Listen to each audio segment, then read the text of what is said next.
Hunt Palmer. Hunt Palmer on 104.5 ESPN Baton Rouge. Holding down the middle of the day. Live from the Mercedes-Benz of Baton Rouge studios. This is Hunt Palmer. Welcome in. Hunt Palmer coming to you live from the Mercedes-Benz of Baton Rouge studio downtown in the capital city on this Monday. Casey Gaines and Taylor Sharp back there on the ones and twos. Hope everybody had a wonderful Easter weekend with friends and family. Safe travels. Now back on the grind here on this Monday, but lots and lots and lots to talk about. Tiger baseball, the Masters, basketball transfer portal, the Pelicans, NBA playoffs. Lots going on this time of year, so let's get into it. I think I've been on the air long enough to where most of those of you who listen to us with any sort of regularity kind of have a pretty good feel for my general demeanor and personality, kind of have a general feel for the way that I look at things. And I think if that's the case for you, then you understand, obviously I love college baseball and I love the long grind. I love the fact that the season brings its ebbs and its flows, and you're never truly out of it until you either don't qualify for the tournament or, of course, you don't make it in. And that the nature of that reality is that I don't generally get too high or too low during a college baseball season. You get swept, well, you come back and go get them on Tuesday. You sweep a top five team. All right, that's really good. Kind of keep moving forward. I talk about the road to 20, and I think you're kind of aware that I'm pretty even-keeled along a 56-game baseball season. I'm pretty even-keeled, really, in most cases, but baseball kind of suits me because of that grind. I cracked a little on Friday. Full disclosure, I cracked a little bit on Friday. You had the Thursday game where Paul Skeens is basically rained out of his start. You get blown out. That wasn't really a great game for me because I was driving up I-49. It was raining torrentially. I was going 60 miles an hour with my windshield wipers roaring, and we were giving up grand slams, and that just wasn't a very enjoyable drive for me in the rain, getting crushed by South Carolina. But then you come back on Friday, and you're trailing by 4 runs, and the only real guy who's been reliable all year out of the bullpen starts shaking his elbow. And I cracked. It's on Twitter. You can go look at it. I said, look, I'm not one to overreact to things, and I'm pretty even-keeled during a season. I don't know if LSU can recover from this. And 97% of that was rooted in the fact that Garrett Edwards was coming off the field with what looked like a pretty serious injury. And there was certainly a percentage of it, whether it's 3 or 20, that was because they were getting beat again. And I look at this thing and I go, okay, Grant Taylor left a scrimmage in January, not going to pitch for this team, Tommy John. Jaden Newt never threw a pitch. Neither did Caleb Appleby. Javen Coleman, been out for a year. Nate Ackenhausen, he's gotten 1 out in the last month. He's recorded 1 out in a month. Now Garrett Edwards, Chase Shores. That's 7 guys. This sport only allows 11.7 scholarships. You take 7 arms off the table, the numbers just become very, very difficult. And I cracked a little bit on Friday. Now Gavin Dugas puts that swing on the ball, and Griffin Herring comes in, and he's great again. And Gavin Guidry comes in out of nowhere, and all of a sudden he went from, and I use air quotes here, hey, you might want to maybe look to pitch a little bit this year because you're not hitting a lot, end air quotes, to quotes, hey, kid, we got a 1-run lead against a top 10 team on the road. Go close it. And he did. And so that brings the blood pressure down a little bit, and you have a chance to regroup. And it's been, 72 hours since then almost. And I can look at this and go, okay, it's going to be tough, but I think there's enough if everything falls into place. You went from having one of the deepest, most talented pitching staffs in the country, and you're not that anymore. So we'll talk pitching coming up. in the next segment and kind of where they go from here on the mound. But as far as the weekend goes, you took the field on Thursday, and you got that situation that we always talk about when the forecast sucks. When you've got Aaron Nola, when you've got Kevin Gausman, when you've got Paul Skeens, you want to be sure that you don't send them out there and then have the rain wash out a start. And that's what happened. And South Carolina, a South Carolina fan and someone who does my job in South Carolina would probably sit here and say, they'd already hit 2 homers off Skeens. It wasn't that big a deal. They were hitting him. They're going to have to go to the bullpen anyway. And over here in Baton Rouge, I'll frame it as, he'd struck out 8 guys in 3 innings. He recorded 9 outs in 3 innings. He had struck out 8 guys. Yeah, he was nibbling a little bit in the first inning, and Petrie got him with a long home run. And then he got ambushed on a fastball in the next inning. But he was going to be fine, and he was going to get you through 6 or 7 innings of quality baseball. Instead, he can only go 3, and it was 100% the right decision to not bring him out there after a delay of 1 hour and 6 minutes. You can't send Skeens back out there. You've got a future this year. He's got a future. You can't do that. It was the right move. And then he went to Sam Dutton, who went out there and pitched a scoreless inning. And I would have left Sam Dutton out there in that situation. It's 3-1. You've got a chance to come back. They got to take Sanders out of the game as well. I would have left Sam Dutton in the game. I was surprised to hear that he went to Micah Bucknam. And let's be pretty clear, based on innings pitched and appearances, Micah Bucknam pitches the last out of the midweek games when LSU run rules guys. He has been the lowest leverage pitcher on this entire team this year. That's not subjective. That just is what it is. He hasn't been a starting pitcher. He hasn't been a high-leverage pitcher. He hasn't been an SEC game pitcher. He's been a mop-up guy on Tuesdays. And to go to him there, I thought was curious. And then, he issues a walk and hits a guy, and the bases are loaded, and you give up a slam. And I didn't quite understand that guy in that spot. You could have stayed with Dutton. You could have gone to Herring or Cooper, Guidry. That was odd to me. But that's what Jay decided to do. And then you give it to Helmers and say, all right, now you got to finish it after that disaster. And Helmers did. He went out there and threw 89 pitches and got you through 3 innings. That was his job at that point. And so you kind of flush that when you say, all right, you got to come back and play the next day. And, Ty Floyd just flat couldn't throw it over the plate. I mean, he just couldn't. He threw 3 innings. He walked 4 guys. You look at his ball to strike ratio, half his pitches were balls. 33 strikes, 33 balls. That's just unacceptable. And right now you're looking at Ty Floyd as a guy at this point whose ERA in SEC play is 6.39. His ERA in the non-conference, 1.08. He's just not doing a great job against high-level teams. And South Carolina's better than I thought. Well, yeah, they're better than I thought. I thought they were pretty good. I thought it was a good team. I think they were the best team in the league. Do I think they were perfectly lined up with that 8-1 record or whatever it was? I didn't think that. But they hit. That lineup is good. They swing with power. They draw a lot of walks. That's their MO. And they got that off Floyd.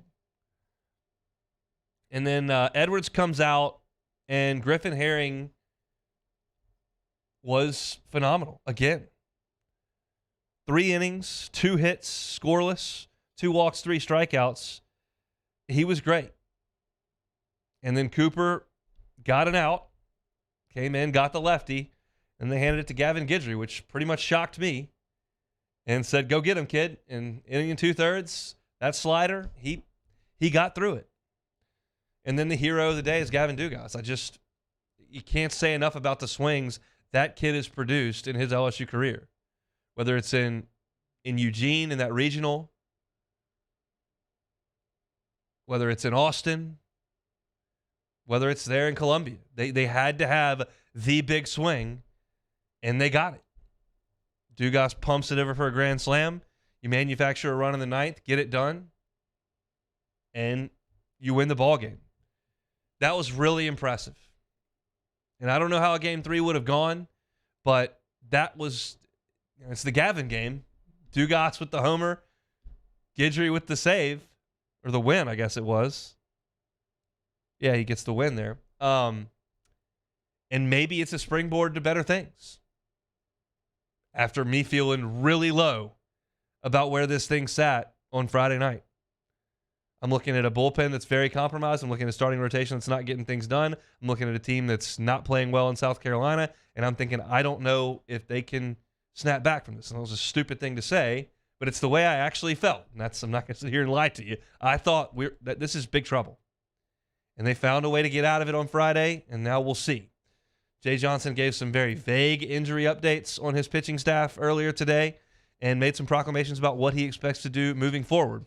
I'm going to get into this pitching staff now because that's the biggest deal. We know what this team is offensively, and they've been good defensively. They haven't been as good the last 2 weeks defensively. I think we've all seen that. And the statistics will be fine, but they're making some mistakes. I mean, from South Carolina drops a bunt down, and Tommy White doesn't know where to go. They're in a station play on defense. He's supposed to stay. The pitcher's got the third baseline. Pitcher picks the ball up, wants to go to third base. He's not there. I mean, they're doing some things, defensively that aren't awesome. But they're pretty good on defense, and they're really, really, really good on offense. What's the pitching staff? That's now the biggest question as you start to look over the injuries. I'll dive deep into that next on the Hunt Palmer Show. This is Hunt Palmer. Our listeners fire off their opinions on the jimsfirearms.net hotline at 499-1045. Keep listening for your next chance to shoot us your thoughts with the jimsfirearms.net hotline on 1045 ESPN Baton Rouge. Bayou Ford has the new inventory to get you in a new Ford truck or SUV today, or customize your next vehicle just the way you want it. All new Bayou Ford vehicles come with a 1 million mile powertrain warranty. The crew at Bayou Ford is going to do right by you. The world's leaders in obesity research, obesity medicine, and obesity science are right here. We're doing something that no one's ever done, or trying to answer a question that no one's ever asked before. Pennington is a real jewel when it comes to research. We are finding the solutions to the world's worst chronic disease, which is obesity. Louisiana needs Pennington Biomedical. Gulf Coast Office Products is a nationally recognized Savin office equipment dealer based right here in Louisiana. Over 100 employees strong, Gulf Coast has the boots on the ground to support all vertical markets, from education, engineering, legal, and finance. With the latest in office technology, from desktop to production segment units, Gulf Coast and Savin have the perfect fit for you. Call 225-756-2644. That's 756-2644 for Gulf Coast Office Products. Clash of the Cooks Jambalaya Showdown is back. Join us on Saturday, April 22nd at the Ochsner Medical Complex at The Grove. We've got cooking teams of pros and joes serving up their best jambalaya and Cajun Creole dishes, all while helping raise dough for local families battling cancer. Bring the whole family for great food, live tunes, and good times. Clash of the Cooks Jambalaya Showdown, presented by Ochsner. Saturday, April 22nd at lunchtime. Help us paddle it forward. For tickets and more information, go to clashofthecooks.com. All right. There it is, the extra mile, on the border of expected and extraordinary, for those willing to go further, like vans customized for work or play, with safety and tech to keep you connected, supported by a 5-star sales, service, and finance team, and backed by the 1-star you know. So go the extra mile. It's never crowded, because so few have what it takes to go there. Mercedes-Benz Vans. I've been doing business with Luba for 25 years. They're dependable, trustworthy. It's just the attention to detail with our clients. Our folks have years and years of experience. They're highly trained professionals, but many companies have that asset. What I'd like to think makes Luba a bit different is that we use those talents in a way that truly is dedicated to serving the needs of the folks who depend on us.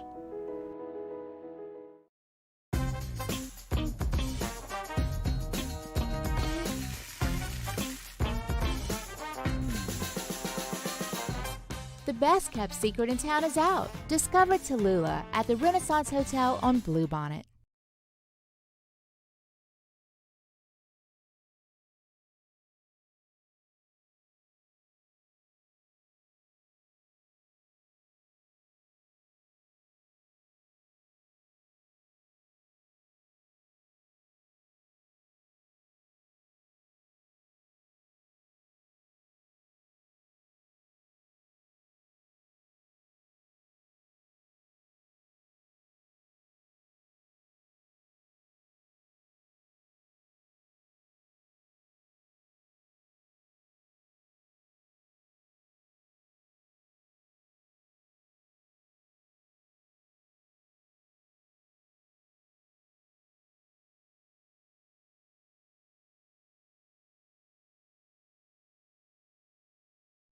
Charles Hanniger joins us for the Tuesday edition of Hanny Time. Dwayne Colucci joins us from Las Vegas. We're getting ready for the NBA play-in and playoffs. Hanny Time, noon weekdays, 104.5 ESPN Baton Rouge.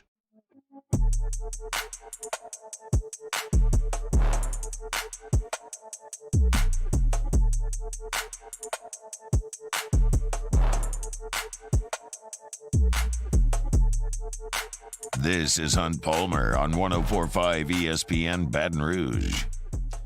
104.5 ESPN Baton Rouge and the Baton Rouge Clinic are bringing you the Dreams Come True Radiothon all month long. Dreams Come True, such a great organization. It's designed to help grant dreams for children with life-threatening illnesses and their families.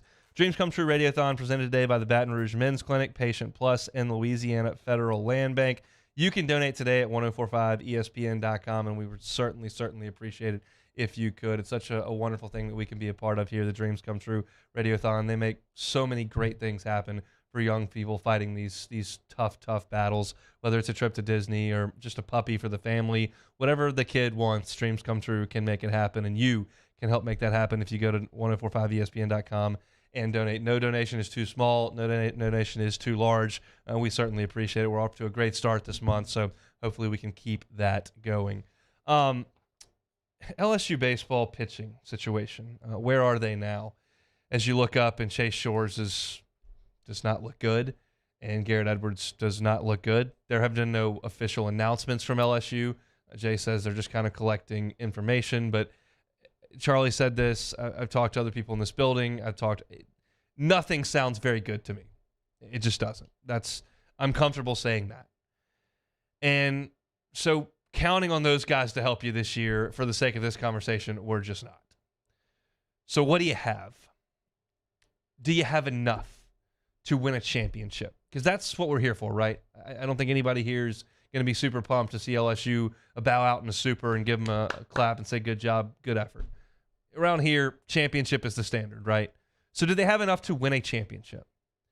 The answer to that question is yes. It is, however, not coming with a ton of confidence from me at this point. For LSU to achieve what they want to achieve this year, some people on this pitching staff that we either did not expect to have big roles or have not taken on big roles are going to have to take on huge roles. Example, Griffin Herring's going to have to become a starter, and a good one. Jay Johnson said today, Griffin Herring's going to be a starter in this program at some point, maybe this year, maybe this week. It would not shock me at all if Griffin Herring starts Game 3 of this series against Kentucky. Not at all. And Griffin Herring, as of February 15th, before we started this thing, was not thought of as a huge piece of this team. He's going to have to be.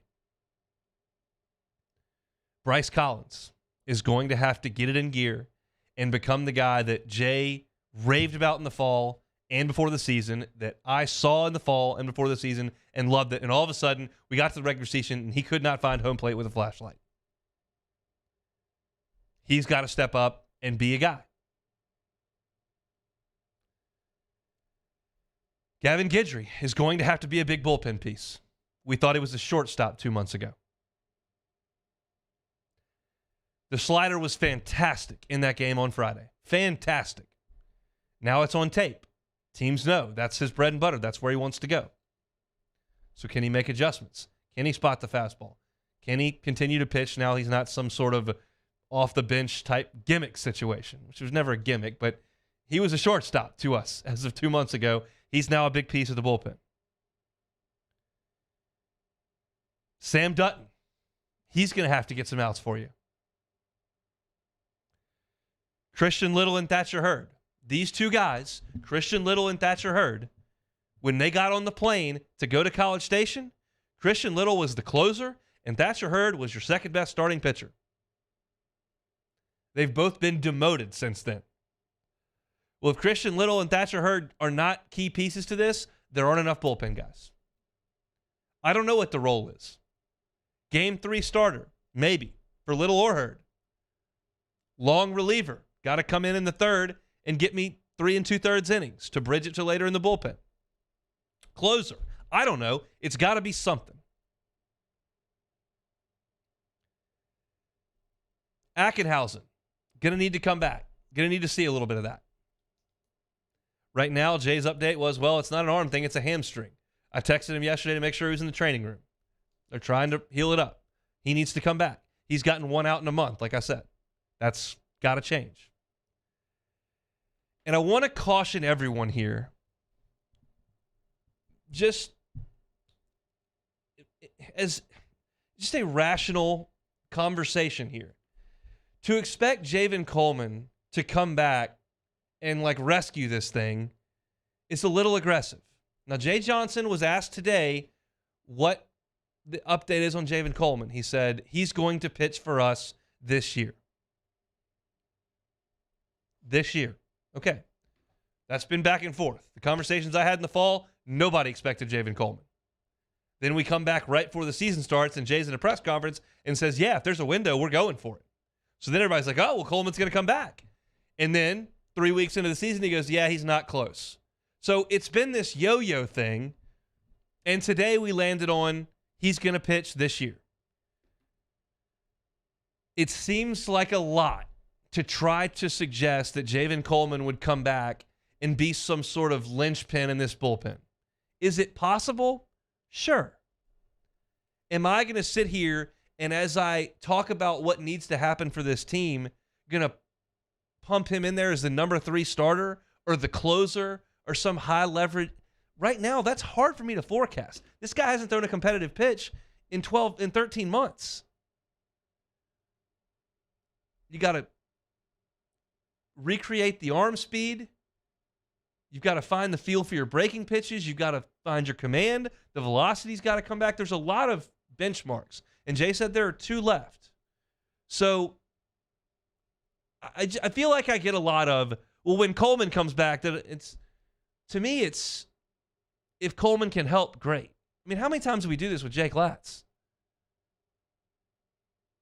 It's just hard to expect guys to come off of Tommy John surgery and just pump right in there and like nothing ever happened. It's not like your quarterback spraining his ankle. Tape that thing up. Yeah, I can expect him to go out there and throw for 340 yards. This is a pitcher dealing with an elbow surgery. It can be tough to come back. So you're now, there were so many options as of February that you could look this thing out and go, okay, I know that not everybody's going to pan out, but if I can get a 70% return here, I've got an elite level staff. And now, like in the last segment, I rattled off the 7 guys you don't have. You don't have Grant Taylor. You don't have Jaden Newt. You don't have Caleb Appleby. You don't have Javen Coleman. You don't have Nate Ackenhausen. You don't have Chase Shores. You don't have Garrett Edwards. 7 guys. So your depth is really compromised. You now have to have just about everybody take a step, or you're going to be in trouble, because right now you've got Paul Skeens, who is a superstar and who you're going to hand the ball to in the Saturday game of a regional and the first game of a super and the first game in Omaha, and you're going to have a great chance to win that game. But after that, what do you feel like you've got in the starting rotation? You got a revolving door as your third starter, and Ty Floyd's SEC ERA is north of 6. So your starting rotation is essentially nothing after Skeens. Okay, what do you got in the bullpen? Well, I got some talent, but they all got to step up. You got to have Floyd. You got to have Collins. You got to have Hurd. Got to have Guidry. Got to have Herring. Got to have Little. Got to have Cooper, Dutton, maybe Bucknam and Money.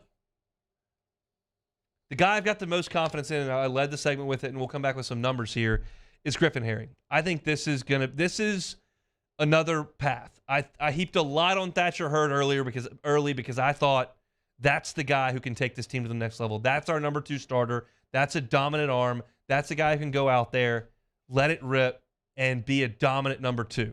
That'll give you that 1-2 punch that you're looking for. That 1-2 punch puts you in the driver's seat of a regional, gets you a win in a super regional, gets you in the driver's seat in Omaha. That's the way it works in theory. And I put a lot of that on Thatcher Hurd. And right now, that's obviously not it. And I think asking Herring to be some kind of dominant force is probably asking too much. But we'll see. He's faced 3 really good SEC lineups. Arkansas, Tennessee, and South Carolina can really hit. Those are the 3 Herring has faced. In those 3 outings, 7 innings, 1 run, 9 strikeouts, 3 walks. On Friday, he threw 46 pitches. So he's getting closer to being stretched out.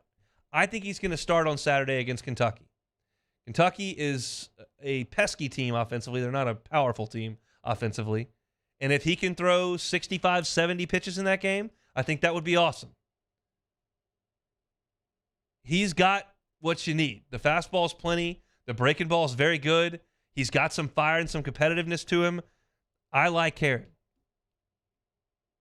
That's now where my focus has shifted to what's my weekend rotation look like? Because make no mistake, LSU's offense is awesome, but you can't get this done without pitching. And your pitching is really compromised right now. So as I take a step back and look at this thing from 50,000 feet instead of right in the middle of this when Edwards is shaking his arm and comes off the mound, and I've got 3 days to look back on it and I can go, okay, what's the deal? Here's how I feel about the team. This offense and that ace are going to win a lot of games. They're going to win a lot of games against Kentucky and Mississippi State and Auburn and Alabama and Georgia and a lot of these teams coming up that I don't think are very good. LSU is fine right now from an SEC perspective in getting to those 20 wins. Even with losing not an L, but like not playing a game, I still think you can get to 20. You're just going to hit, and you need Skeens to go out there and win games. Hopefully you don't get rained out after 3 innings. You're going to be fine. And I think LSU is in good shape in a regional. They win the first 2 games. You get in the loser's bracket, trouble. But then when I get to a super regional, I get a little nervous because it's such a tight window that if this pitching staff falters a little bit, that's on the table. And I would say my confidence level in the team as of 2 weeks ago was a 10. It's closer to an 8 now. That's just the reality based on what this staff looks like, because you start to run through these names. Collins has had serious issues. Hurd's had serious issues. Little has had his issues. Cooper's ERA is really inflated. He hasn't been awesome. Dutton hasn't pitched a ton this year. Bucknam had his issues. Money had his issues. Then you've got Guidry and Herring as the other guys. There's not anybody in this bullpen right now that I'm looking at going, that's a lockdown guy. Edwards was your most consistent guy by a long shot, and I don't know that you're going to get him back. So we'll see. It's a sobering deal, but they're still really good, and they're still going to be really fun to watch. And they still might have the top 2 picks in the draft, and they're still tied for first place in the West in the loss column, and they've still got the softest portion of their schedule coming up. There's a lot of different forces at work here. It's just losing 7 arms with 11.7 scholarships is not going to be easy for anyone to deal with. That's their chore. Start tomorrow at Tulane, another Thursday, Friday, Saturday weekend with Kentucky coming up this weekend. Take a time out, come back with my some SEC thoughts, SEC baseball over the weekend. Give you those next on the Hunt Palmer Show. Hunt Palmer on 104.5 ESPN Baton Rouge.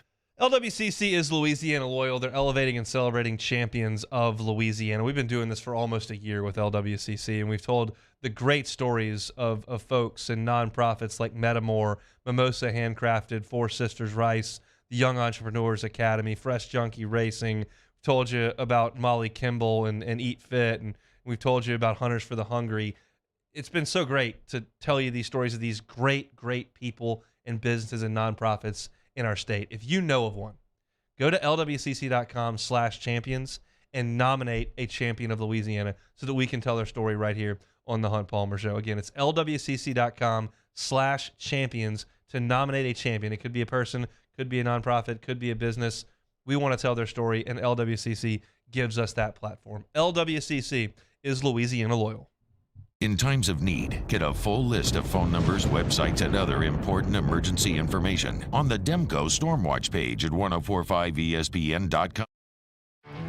There it is, the extra mile, on the border of expected and extraordinary, for those willing to go further, like vans customized for work or play, with safety and tech to keep you connected. Supported by a 5-star sales, service, and finance team, and backed by the 1-star you know. So go the extra mile. It's never crowded, because so few have what it takes to go there. Mercedes-Benz Vans.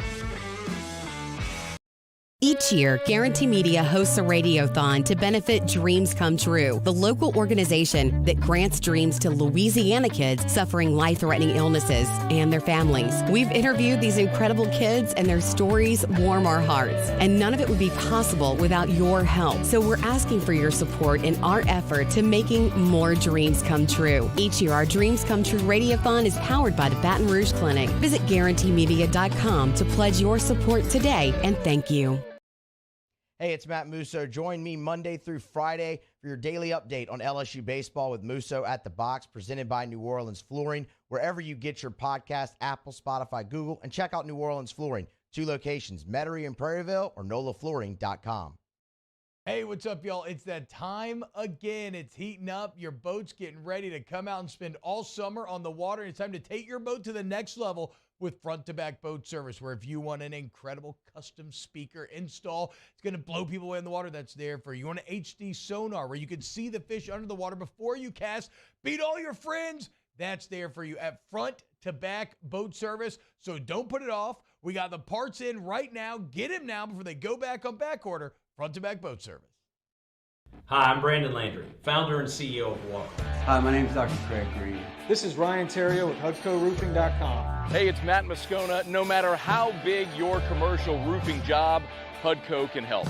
My patients come to me because they trust that I can get the job done at a high level. Ryan Terrio and Richard Tilley have the same level of trust when it comes to roofing. If you have a roofing issue, call HUDCO Roofing. Give us a call, 364-1007, and we'll come to your house and give you a free inspection.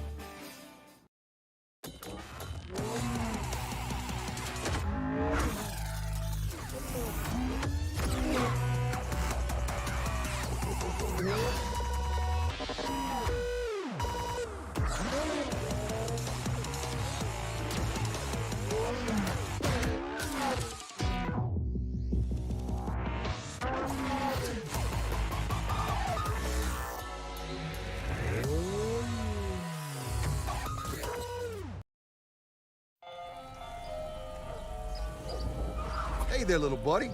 What's the matter? What's the matter? My windows... Matt Moscona wishing you and yours a very happy Easter weekend. We're taking the weekend off. We'll see you Monday for AFR, presented by Relief Windows, recapping the LSU baseball series at South Carolina, and we'll know the Pels' playoff destination. Join us, 104.5 ESPN Baton Rouge.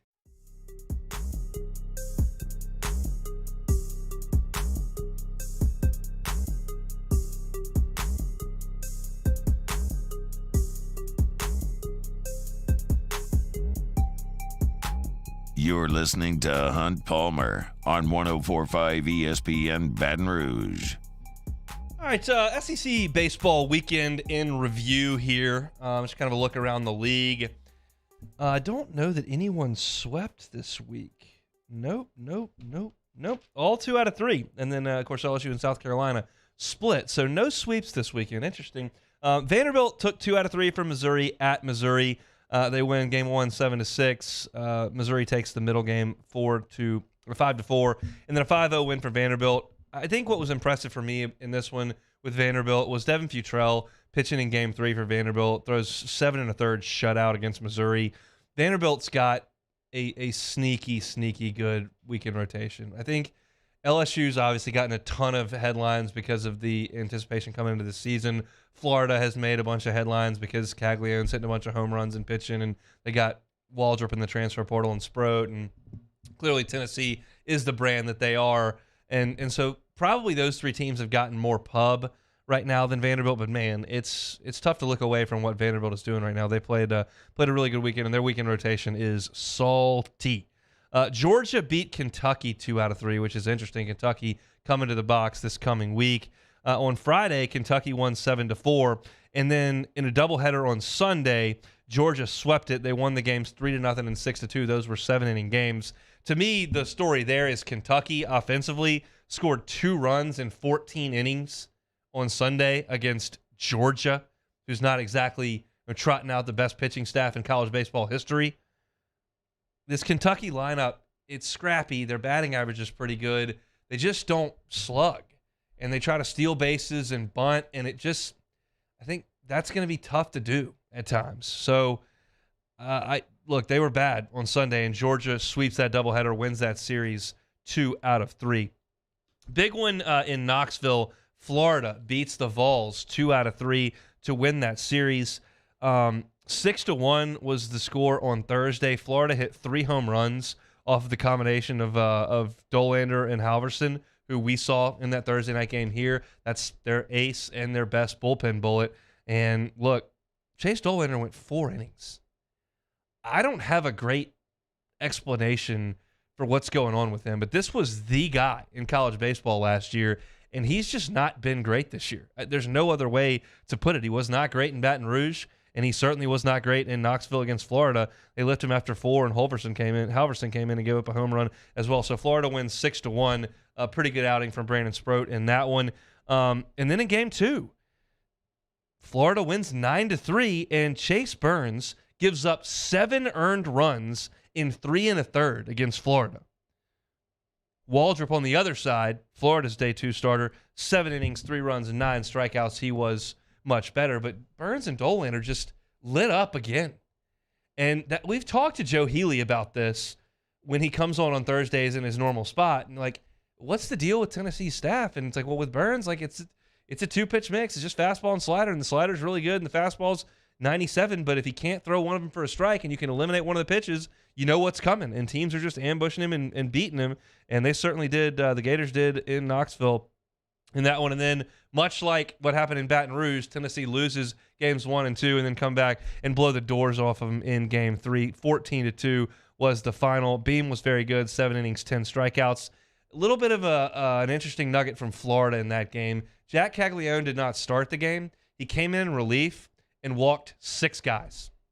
He has lost control and is not pitching very well right now. So if you're looking at SEC Player of the Year type stuff, and because Caglianone has the edge on Cruz in home runs and then he pitches, that's kind of his lane, but he hasn't pitched very well lately. So maybe some steam kind of coming out of that one. But Florida does beat Tennessee 2 out of 3. Impressive win for the Gators. Arkansas beats Ole Miss 2 out of 3. The Rebels just don't have the arms. I don't know another way to tell you. We've talked all year long about how Jack Doherty is now in the starting rotation for them. He's usually their closer. And in the game against Arkansas, he goes 4 1/3, 8 hits, 8 runs. And as I was listening to one of the Ole Miss podcasts this morning with Chase Parham and Neil McCready over at Rebel Grove of the Oxford Exxon podcast, it was look, if Doherty comes in and is supposed to get you 6 out, he's one of the best relievers in the league. If you try to get him through 7 innings and teams see him 3 and 4 times, it's just not going to work out, and it hasn't. I would imagine Mike Bianco will consider moving Doherty out of that Friday night spot. Hunter Elliott is supposed to come back, and he may be back in time for LSU here in a couple of weeks, but he's just not the answer, and Arkansas wore him out in Game 1. 11-2 was the final. Ole Miss did win Game 2.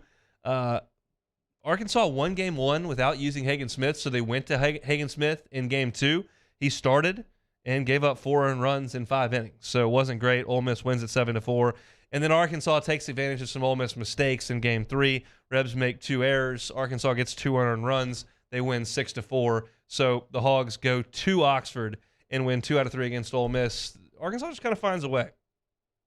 They just kind of find a way, and Ole Miss is the opposite right now. They are just not finding anyways, and they only get 1 against the Hogs.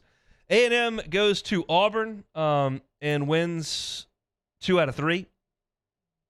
A&M won the first game on Thursday 9-5, and then they played a Friday doubleheader. In a doubleheader on Friday, well, over the course of the series, which A&M won 2 out of 3, Auburn gave up 30 runs.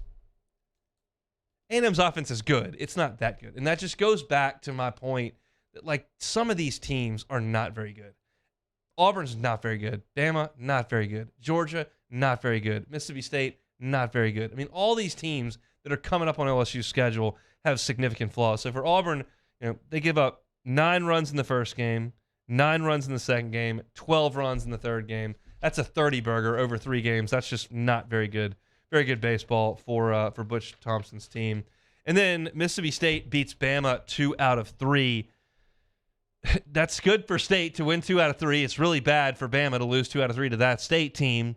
But State, once again, really struggling to find anybody who can pitch with any consistency. Drangelo Sanger pitched the second game of the series.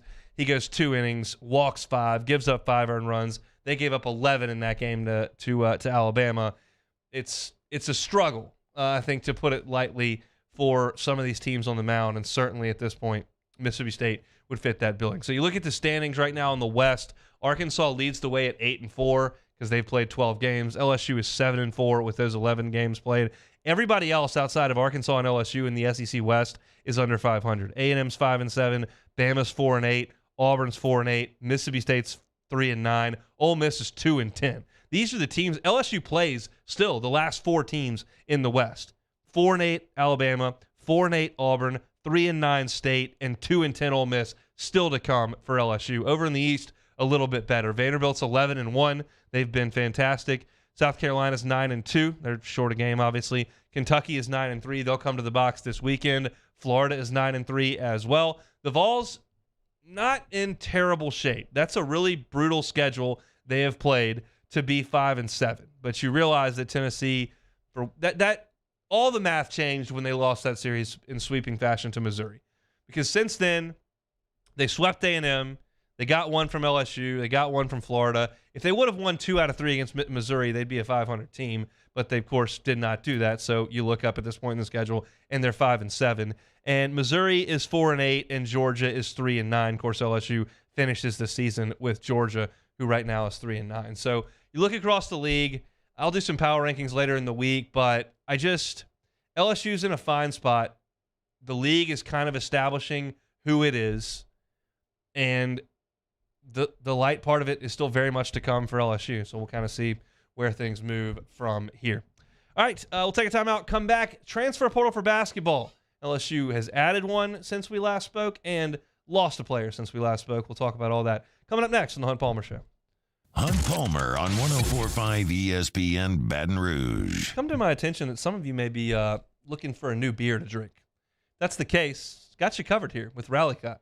It's handmade for the home team. Rally Cap is really awesome. If you're kind of a traditional light-ish beer drinker like me, they got the first pitch, their first pale ale right here, and that's kind of what got me into it. It's great. If you're big-time craft beer drinker, get after it. They got 14 beers on tap over at the brewery right there on Segan off Pennywood. They got the Windy Peppercorn here. They've got your Ballpark Breakfast. This is an Imperial Pastry Stout brewed with maple syrup, cinnamon, vanilla. I love the In a Pickle. Great place to watch games over there at Rally Cat. Head on by, grab one of those 14 beers on tap. They got 8 TVs set up. Love watching baseball. We really want to tell you about their tours. Their tours are so interesting. We went on one. Kevin, who's over there all the time as part owner, he is fantastic at giving those tours, and they give them Wednesday through Friday at 5 o'clock. Go on in, tour the facility. Saturdays at 1 o'clock, they'll give you the tours, but you do have to purchase your tickets in advance. So head over to the website, rallycatbrewing.com, rallycatbrewing.com, get your tickets, and go over there and check it out. Rally Cap, handmade for the home team. Our listeners fire off their opinions on the jimsfirearms.net hotline at 499-1045. Keep listening for your next chance to shoot us your thoughts with the jimsfirearms.net hotline on 1045 ESPN Baton Rouge. Bayou Chrysler Dodge Jeep Ram has $10,000 off new 2022 Jeep Gladiators and $8,000 off new 23 Jeep Grand Cherokees. All new Bayou automotive vehicles come with a 1 million mile warranty. If you need sales or service, the crew at Bayou is going to do right by you.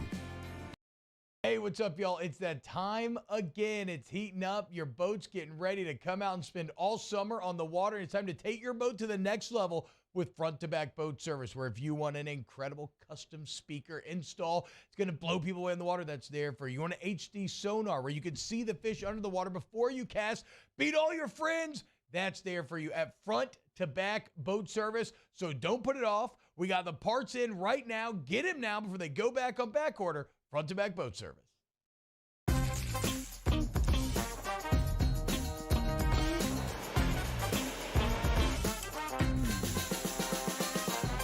The best kept secret in town is out. Discover Tallulah at the Renaissance Hotel on Bluebonnet. For over a century, local broadcasting has evolved with the needs of the community. We move past the stigmas of opinion journalism and bring the most relevant news online, on air, and on the go. You have trusted us with your news, sports, weather, and entertainment. Trust us to keep moving with you. Text TV to 52886 and tell Congress local broadcasting is here to stay. There it is, the extra mile, on the border of expected and extraordinary, for those willing to go further, like vans customized for work or play, with safety and tech to keep you connected, supported by a 5-star sales, service, and finance team, and backed by the 1-star you know. So go the extra mile. It's never crowded, because so few have what it takes to go there. Mercedes-Benz Vans. Gulf Coast Office Products is a nationally recognized Savin office equipment dealer based right here in Louisiana. Over 100 employees strong, Gulf Coast has the boots on the ground to support all vertical markets, from education, engineering, legal, and finance. With the latest in office technology, from desktop to production segment units, Gulf Coast and Savin have the perfect fit for you. Call 225-756-2644. That's 756-2644 for Gulf Coast Office Products.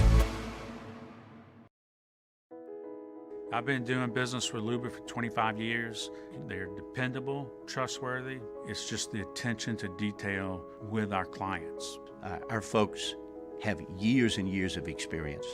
They're highly trained professionals. But many companies have that asset.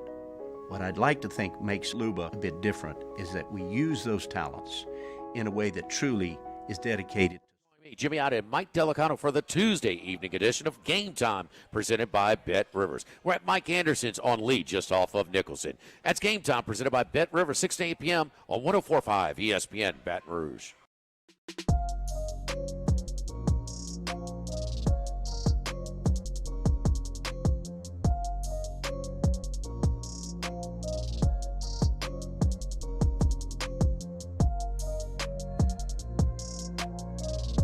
This is Hunt Palmer on 104.5 ESPN Baton Rouge.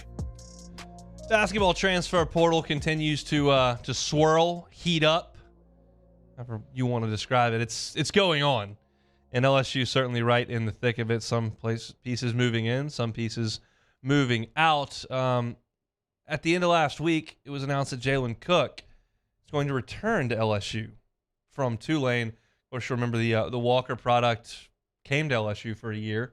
It's kind of he and Eric Gaines, and Gaines kind of won more of those minutes, and Cook decided to move on and went to Tulane. He has played really good basketball for the Green Wave. Last year, in 24 games, he shot 39% from the three-point line, averaged 18 a game for the Green Wave. He was an 80% free throw shooter, really played well, and then this past year scored 20 a game, shooting 35% from three-point range and 85% from the free throw line. So this is what I was talking about. And there's a reason why when Jalen Cook went to the transfer portal, I brought him up. Same reason why when Jordan Wright went to the transfer portal, I brought him up. Thought there was a really good chance that LSU could get Jalen Cook back. I talked about B.J. Mack when he went in the transfer portal. I think there's a real chance that LSU could get B.J. Mack. I don't think that's set in stone or anything, but I think there's a real chance he could. We haven't talked about everybody that goes in the transfer portal, but I think when LSU's got a reasonable chance to get a player, I'm certainly going to look into that a little bit. And so Cook comes back, and this is, you had to have this. You had to have this. He's a 6-foot junior point guard. He can shoot the three. He can create his own shot. He can make some assists. And I think he will transition back to this level just fine. Do I think he's going to be first team all-league next year? I don't. Do I think he can absolutely line up and go get you 21 points against Auburn on a given night and knock down 6 threes in another game 2 weeks later against Tennessee? I do. I think he is an SEC player with a professional basketball future who will absolutely help LSU in the backcourt this coming year. I think this is a very, very nice add.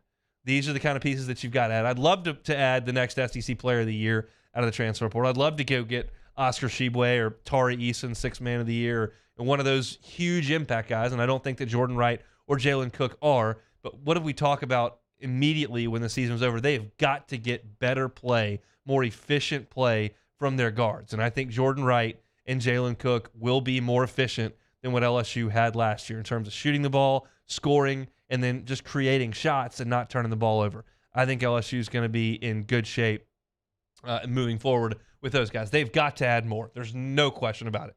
You've got to get more. You got to get another shooter. You need some depth in the front court now as Phillips has transferred out. No question about it, but I do think that you've upgraded your guard play. Jalen Cook and Jordan Wright in LSU's backcourt last year would have been more productive than what they got last year from their guards. I believe that. And speaking of the transfer portal, one that just jumped in that is going to leave LSU, Adam Miller, has entered the transfer portal for the second time in his career. You know Adam Miller's story by now. Team USA, 4-star recruit, Illinois' Mr. Basketball, starter on a number 1 seed as a freshman. Not asked to do a ton because that team was really, really good at Illinois. But he's a starter as a freshman. Knocked down some threes in Cameron, albeit a COVID Cameron. But was thought to be an offensive bullet for this LSU program. Tears his knee up right before the season last year.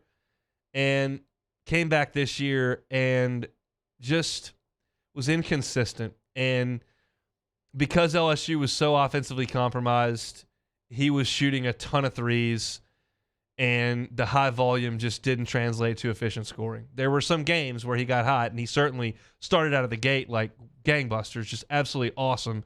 But inevitably, it just kind of regressed to the mean, and it was a pretty average shooting performance, and at times well below that. And when he was cold, LSU just didn't really have many other places to turn on the perimeter outside of KJ Williams. So right now, Adam Miller, to me, looks like a spot shooter. I don't see the great athleticism that I think he may have had pre-injury. He didn't do a ton of putting the ball on the floor and getting to the rim this year. He just kind of shot a lot of threes, and he shot them at a pretty mediocre percentage. So wish Adam Miller the best. I think he's a good college basketball player, but this is an overhaul for LSU, and some guys that you may want to stick around are going to look elsewhere. I really was disappointed to see Sean Phillips go into the portal last week. A little disappointed to see Adam Miller go into the portal, but I do think the first 2 adds that LSU has made with Jalen Cook and Jordan Wright make them better. And now you've got to go find some more. You really need to find 3 or 4 more transfers this cycle, maybe even more, to fill out this roster. And again, I'm just not going to bang my gavel in terms of where I feel the future of this program is until I see the team he puts together. You got time. They just finished this thing up 7 days ago, the tournament. Guys are now in the portal. It's time to go out there and put this thing together. But 2 Baton Rouge area products, Jordan Wright from the Dunham School, Jalen Cook from Walker, are the first 2 adds. That's not uncommon to have guys come back in the transfer portal, but you do need to go find some other players. And Matt McMahon is working on that very, very hard. And as we kind of learn things, we'll let you know what we find out and certainly give you our thoughts on them. But I do think that the add of Jalen Cook is a good thing, and he will be back in Baton Rouge for his 4th season of college basketball. If you missed any of this hour, you can catch it on demand, 1045ESPN.com's on-demand tab. All our shows are listed there. All the audio is archived there daily. You can also find us on Spotify, on Google, on Apple Podcasts. If you just search Hunt Palmer Show, it should come up. If you'll like, subscribe, rate, review, that always helps us get our stuff in front of more people, and that is always the goal. Taylor does an awesome job of cutting some shorter YouTube videos, just like one segment here or there, so 10 or 11 minutes. When he does that, he puts it right up there on the channel. If you go to the subscribe button right under the video feed here on YouTube, we'll get that content sent right to your fingertips as we publish it when you're subscribed, so we appreciate that very much. I opened with the 30 minutes on LSU baseball, kind of opened up on what the weekend was in Columbia, and then spent some time going through this pitching staff, like what does this need to look like for this pitching staff. I talked about that, went through the SEC baseball stats from the weekend, wins and losses. SEC East looking strong. We'll have Sports Center. When we come back from Sports Center, I'll give my thoughts on the Masters and what we saw. Give my thoughts on the Pels, which a little dicey last night, disappointing end to their season. And we always finish things up with take it or leave it. So we'll go to Sports Center. We'll come back. Lock it in. It's the Hunt Palmer Show on 104.5 ESPN Baton Rouge.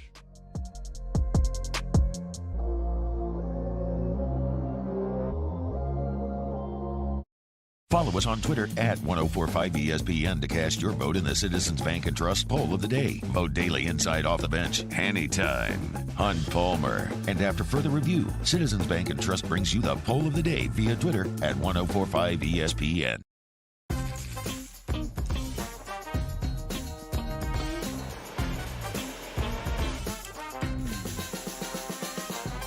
The best kept secret in town is out. Discover Tallulah at the Renaissance Hotel on Bluebonnet. For over a century, local broadcasting has evolved with the needs of the community. We move past the stigmas of opinion journalism and bring the most relevant news online, on air, and on the go.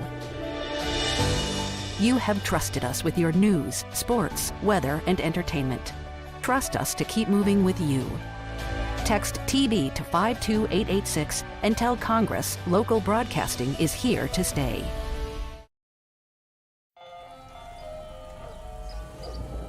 Hey there, little buddy. What's the matter? What's the matter? My windows, siding, and my door. That's what's the matter. Relief Windows can fix all of that. I got you. Pop, pop. What's up?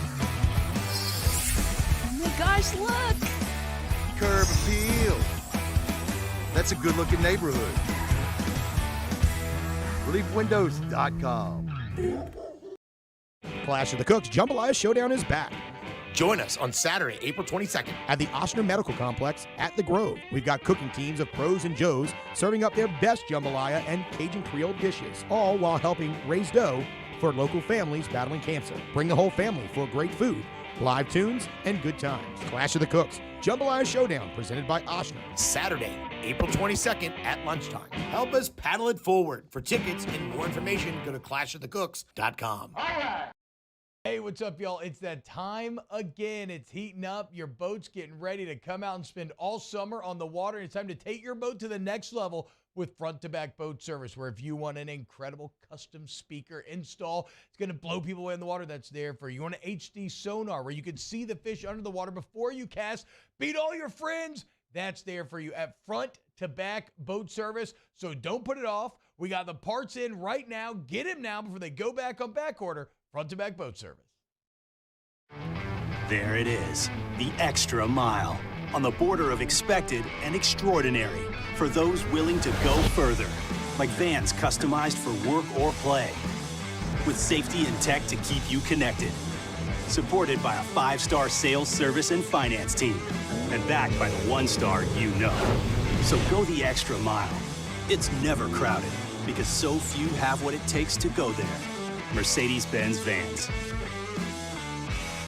Gulf Coast Office Products is a nationally recognized Savin office equipment dealer based right here in Louisiana. Over 100 employees strong, Gulf Coast has the boots on the ground to support all vertical markets, from education, engineering, legal, and finance. With the latest in office technology, from desktop to production segment units, Gulf Coast and Savin have the perfect fit for you. Call 225-756-2644. That's 756-2644 for Gulf Coast Office Products. I've been doing business with Luba for 25 years. They're dependable, trustworthy. It's just the attention to detail with our clients. Our folks have years and years of experience. They're highly trained professionals. But many companies have that asset. What I'd like to think makes Luba a bit different is that we use those talents in a way that truly is dedicated to serving the needs of the folks who depend on us.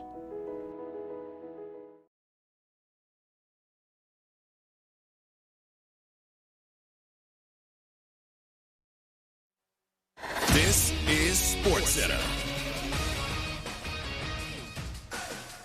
I'm Doug Brown with breaking news. Rudy Gobert of the Timberwolves gets a one-game suspension from the team. He is out for tomorrow night's play-in game against the Lakers after punching teammate Kyle Anderson in the chest on Sunday. ESPN's Kendrick Perkins. You had to suspend him because you got to set some type of boundaries for your young stars to let them know that this is not acceptable. And so you can't put your hands on somebody and not think that there's not going to be consequences. Kendrick Perkins on This Just In. Minnesota also loses Jaden McDaniels with a broken right hand. He punched a wall during Sunday's game.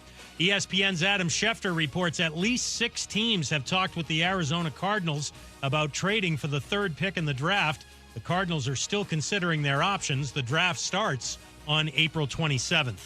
After withdrawing from the Masters just before the start on Thursday, Will Zalatoris will miss the rest of the golf season after back surgery.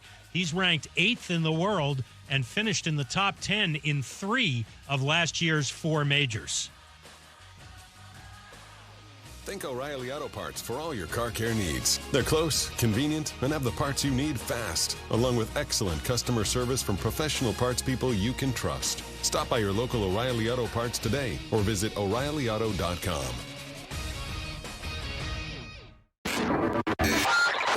Now, Hunt Palmer on 104.5 ESPN Baton Rouge. Holding down the middle of the day. Live from the Mercedes-Benz of Baton Rouge studios. This is Hunt Palmer. Monday edition Hunt Palmer Show. Hope your week is off to a great start. A slow start for those of us coming off a long weekend, but we'll get back into the grind. Another short week for me, by the way. Thursday, headed out on a little vacation for Friday. So long weekend out west. Very much looking forward to it. Going to catch the Cubs in Dodger Stadium. So short week for me. We're only just about one day through it, which is a good thing. All right, Masters this weekend. I've got a lot of thoughts on a lot of different things. I'm just going to kind of be all over the notebook here with my Masters thoughts. We will obviously start with the winner, Jon Rahm, who I thought played great golf. A lot's been made about the fact that he doubled the first hole of the week on Thursday. He did. He 4-putted the first hole, but he got significantly the worst of the 2 draws. The folks on Thursday and Friday that got the late early times before it got really nasty on Friday afternoon, they got the better of the draw. Rahm was in the bad part of the draw and still managed a way to power through it and found a way to go win the tournament. I think something that gets said a lot is that Rahm was eventually going to win a Masters, and that sounds right, and it turned out it was right. But they said that about Norman too. He didn't. Said that about Ernie Els too, and he didn't. And we've been saying it about Rory, and he hadn't. It's not easy to win, and a lot of guys get a lot of chances. Mickelson finished second 6 times at the U.S. Open and never won it. So just because somebody's one of the greatest players in the world, one of the greatest talents of all time, and you say, well, eventually that's going to happen, sometimes it doesn't. And it did for Rahm yesterday. It was a really, really strong round of golf from him and a great weekend of golf when you consider the draw. Of course, second place was Brooks. And if you've listened to me at all over talking golf or even going into the Masters last week, you know how I feel about the guys who went to live. And it's nothing personal with them. This is all about my enjoyment of the game of golf. And when you split the game of golf in half, it's worse and worse for me, the viewer. So I'm not pulling for any of those guys to ever win any of the majors that they get into. And so for me, my entire life has been rooted in cheering for the American players and cheering against the European Ryder Cup players because that's the team I dislike in the world of golf. It flipped this week. I'm pulling for a Spanish guy against an American who's been on multiple Ryder Cup and President's Cup teams. And quite frankly, Brooks, who was awesome for 3 days, was terrible yesterday.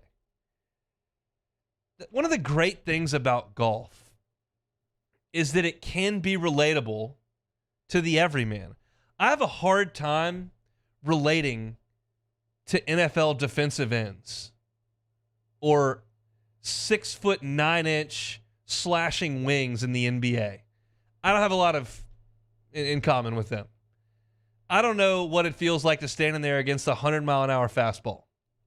I can watch it. I don't know what that feels like. I played golf a lot, and it wasn't at Augusta, but I've played plenty of golf where it felt like I had nothing. I know I can hit a good shot. I just can't do it right now. And that's what it looked like for Brooks yesterday. I mean, the double-cross tee shot off one, multiple three putts on the front nine, goes to hit an iron off the 10th tee and kind of clanks it over to the right. I mean, there's just nothing solid about what he was doing. I felt that way a lot on a golf course. Shot a smooth 94 this weekend. That'll do it.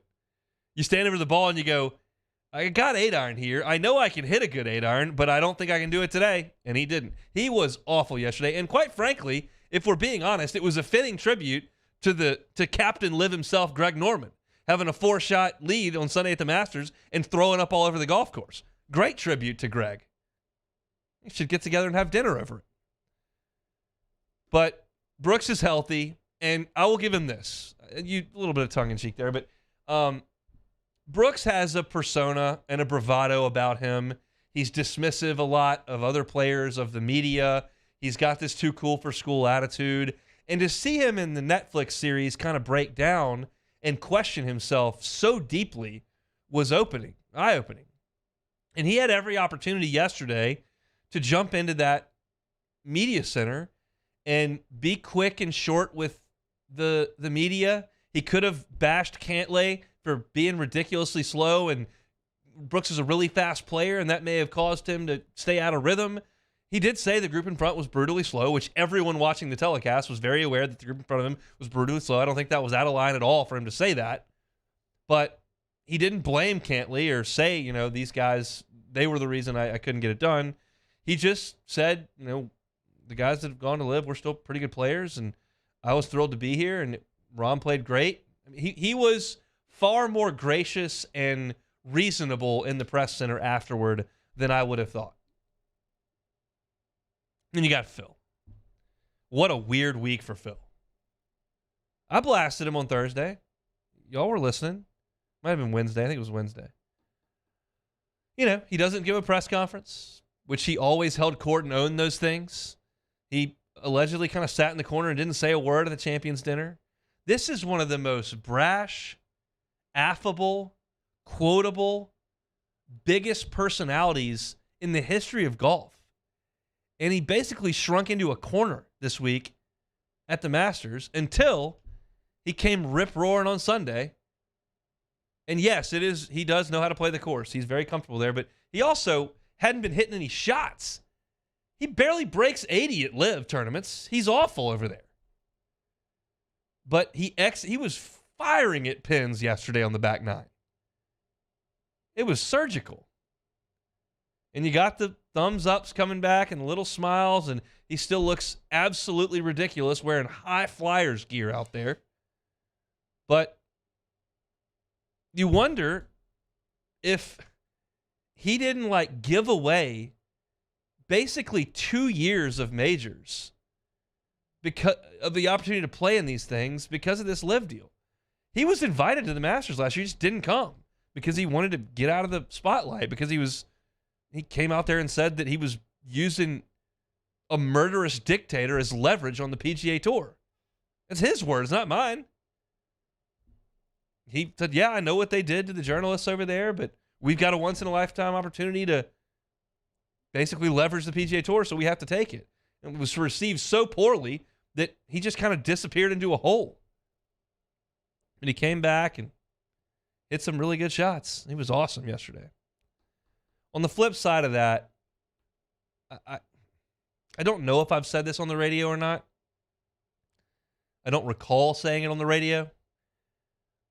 We have, in fact, seen Tiger's last major win. He can't compete anymore. I think he could stand on a driving range and compete with those guys. He could probably go out to Top Golf and put on a show.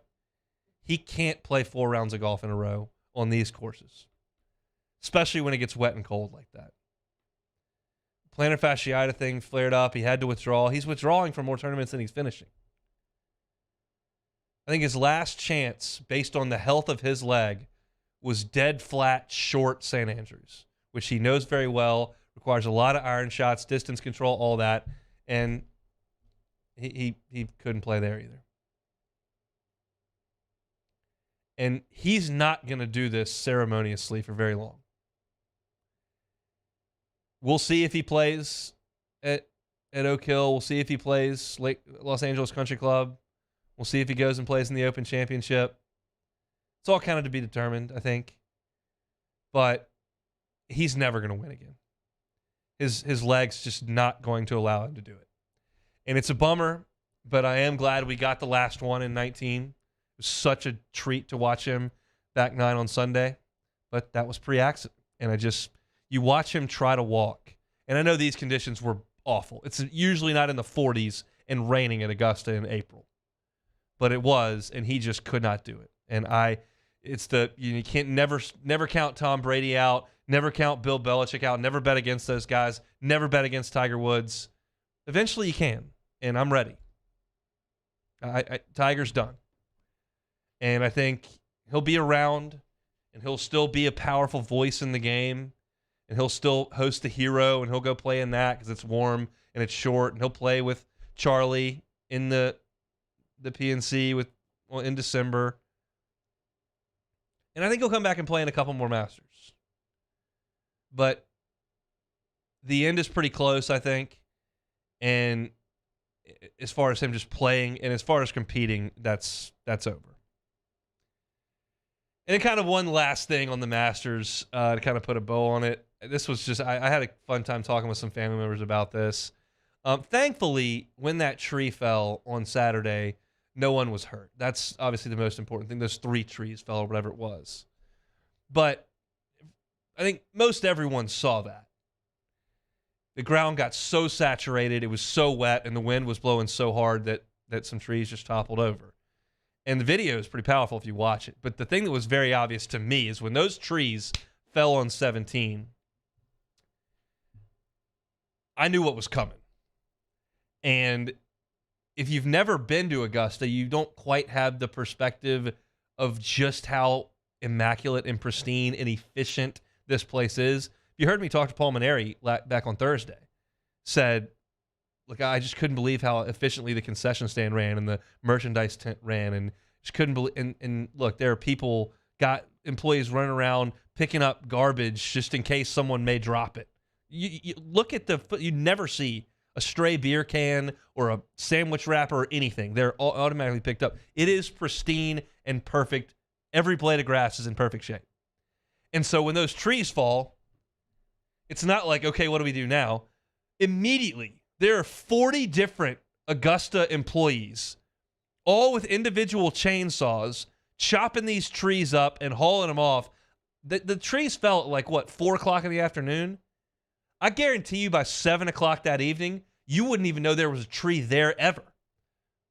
Chopped all the fallen trees up, hauled it all off, raked it all up, throw pine straw over the hole, grind up the stump, done. I don't know if that happens everywhere, but I knew it was coming, and I'm watching live from on the Golf Channel, and they show all the employees. There they come, like a swarm of ants going towards a piece of candy in the anthill. And they're just chopping that tree up. Zoom, zoom, zoom, zoom, zoom. Gone. That's how things work over there. That was just off the course type deal. And look, by the time you showed up on 17, you couldn't tell a thing. So Jon Rahm wins the Masters. He's a worthy champion, no doubt about it. And it's fun to now have the conversation. Okay, what's the ceiling for Jon Rahm? It's pretty high. And for him to be the first European player ever to win the U.S. Open and the Masters, no European has ever won both of those tournaments. That is an amazing accomplishment for Jon Rahm. And I thought I'd never be pulling for him, but I sure was on Sunday. Can't have the live guys winning. Come back, talk about the Pels as they wrapped up their season. What's to come? That's next on the Hunt Palmer Show. This is Hunt Palmer. In times of need, get a full list of phone numbers, websites, and other important emergency information on the Demco Stormwatch page at 1045ESPN.com. Each year, Guarantee Media hosts a radiothon to benefit Dreams Come True, the local organization that grants dreams to Louisiana kids suffering life-threatening illnesses and their families. We've interviewed these incredible kids, and their stories warm our hearts. And none of it would be possible without your help. So we're asking for your support in our effort to making more dreams come true. Each year, our Dreams Come True radiothon is powered by the Baton Rouge Clinic. Visit GuaranteeMedia.com to pledge your support today, and thank you. Hi, I'm Brandon Landry, founder and CEO of Walker. Hi, my name is Dr. Craig Green. This is Ryan Terrio with HUDCORoofing.com. Hey, it's Matt Moscona. No matter how big your commercial roofing job, HUDCO can help. My patients come to me because they trust that I can get the job done at a high level. Ryan Terrio and Richard Tilley have the same level of trust when it comes to roofing. If you have a roofing issue, call HUDCO Roofing. Give us a call, 364-1007, and we'll come to your house and give you a free inspection.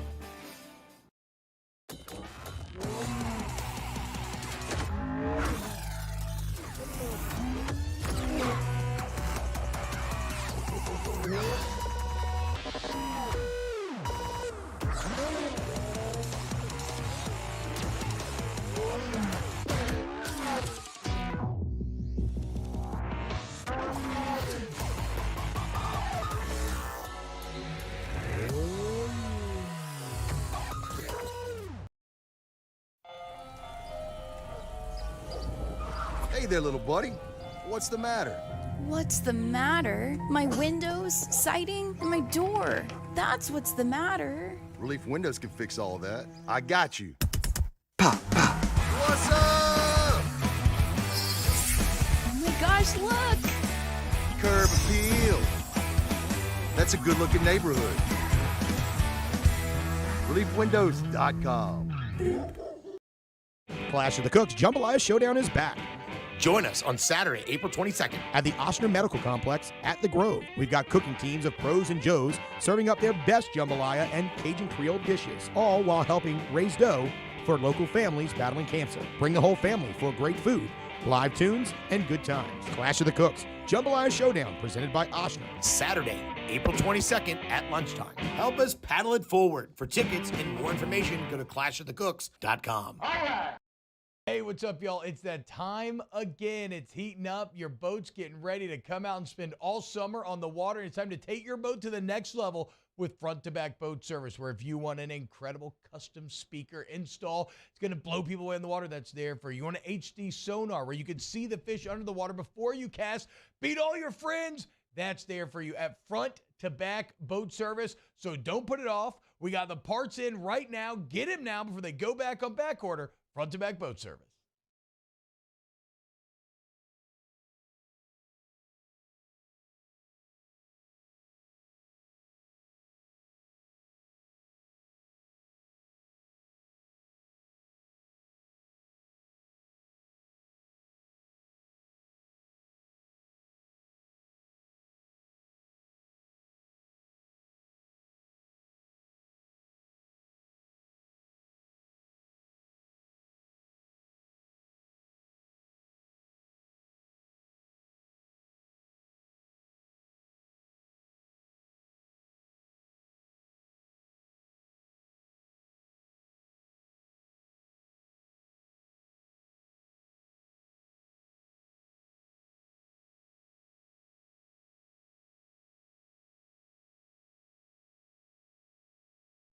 Charles Hanniger joins us for the Tuesday edition of Hanny Time.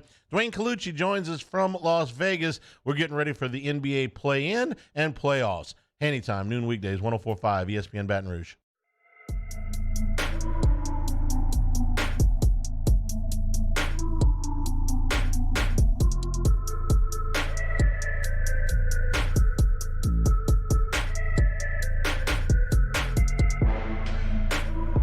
You're listening to Hunt Palmer on 104.5 ESPN Baton Rouge. So I got some really good news on the Dreams Come True Radiothon, which we're doing here at Guarantee Media. Every single April, we help out with Dreams Come True to raise as much money as we can for Dreams Come True, to make as many dreams of young people come true as we can. And we've got some awesome raffle items that we're giving away, and every single $5 donated at 1045ESPN.com enters into our raffle. We've got an Aaron Nolan, Austin Nola autographed bat, ball, and picture. Got Justin Jefferson autographed LSU helmet. Justin and Jamar Chase framed wall print. Got 3 days and 2 nights at the CMA Music Festival in Nashville. That's Friday, June the 9th through Sunday, June the 11th. Got a concert ticket package to see Thomas Rhett, Shinedown, Zach Bryan, Depeche Mode, Guns N' Roses, Hardy, all that. So if you just donate $5 at 1045ESPN.com, you're entered into the raffle to win those great, great, great prizes. And you're helping a wonderful cause, the Dreams Come True Radiothon. I want to give a shout out to the Baton Rouge Clinic, who brings you the Dreams Come True Radiothon as a title sponsor. Also, the Patient Plus and Louisiana Federal Land Bank. So head over to 1045ESPN.com today and donate if you are so inclined. We certainly appreciate it. The Pelicans, man. You got Minnesota having guys break their hand against the wall in the tunnel. You've got Minnesota throwing punches in the huddle that have led to Rudy Gobert being suspended for a game. And you can't get it done. Had the lead, came out like gangbusters, 30-point first quarter. You hold on to that lead at halftime, and then you just don't really play defense in the second half. And you let it get away late. It's just a bad loss. When you look at all the circumstances that surround it, it's just a bad loss. That was a team in total disarray, and you could not get it done. And, you know, B.I. goes for 42. That's great. But CJ couldn't find it from deep. Didn't shoot great from the floor either. And after B.I., you just didn't really have any consistent offensive play. And then defensively, I thought the second half was terrible. And like Minnesota even tried to give you some gifts late. You miss a couple of free throws, and then you don't block out on the free throw. You just let him get a stick back after 2 missed free throws in an NBA game. So I'm a little torn as to how I feel about this Pelicans season as a whole, which obviously is not done yet, and the most important part is to come. But 42-40 is certainly disappointing from where you were in December. But if you would have told me that Zion was going to miss the last 3 months and didn't tell me what the record was entering it, and you said, yeah, he missed 3 months of the season, and they went 42-40. I'll say, okay, that's not great, but it's certainly not awful. So I got this like dichotomy of like, how do I feel about what they put out there? And I don't want what happens over the next 6 days to skew my thoughts on the entire health of the organization, because the truth is that over 1 or 2 or 3 basketball games, you can't necessarily draw as much as you can from 82. The 82 game sample size is generally going to be more reflective of who you are than 3. So before whatever happens in the play-in happens, I feel like I should have my thoughts on, okay, where is this thing? And the more I think about it, the more I just can't get myself to believe that Zion Williamson is the centerpiece of this franchise, if it's going to be successful. I mean, there's no doubt he is right now, but it's not successful right now. And I think as long as he is the centerpiece, you're not going to be successful. I don't believe that body, at whatever his weight is, at that type of athleticism, I just don't think it's gonna hold up. And the way the NBA works is like you need it to hold up for multiple runs at this thing. Not just like one time. You need it to hold up for 5 years so you can make these pushes and knock on the door and knock on the door and knock on the door and get there. Why do I think that's gonna happen over a 5-year span? I don't. So this has nothing to do with what they did against the Timberwolves in the second half. This is just me taking this time where I have 3 days between the end of the season and the play-in game, which ultimately decides where, in fact, this season finishes. But what do I think about the health? Because nobody thinks they're going to win the title this year, right? Like, I don't think there's anybody listening who thinks, yeah, I think the Pels, if it all falls right, they could win the whole thing. Like, that's not realistic. So you want the health of the organization to be such that it's believable they could get there over the next couple of years with this nucleus. And I don't believe it. And then you look at them without him on the floor, and they're a 500 team. They got a nice jolt at the end of last year. They made the McCollum trade.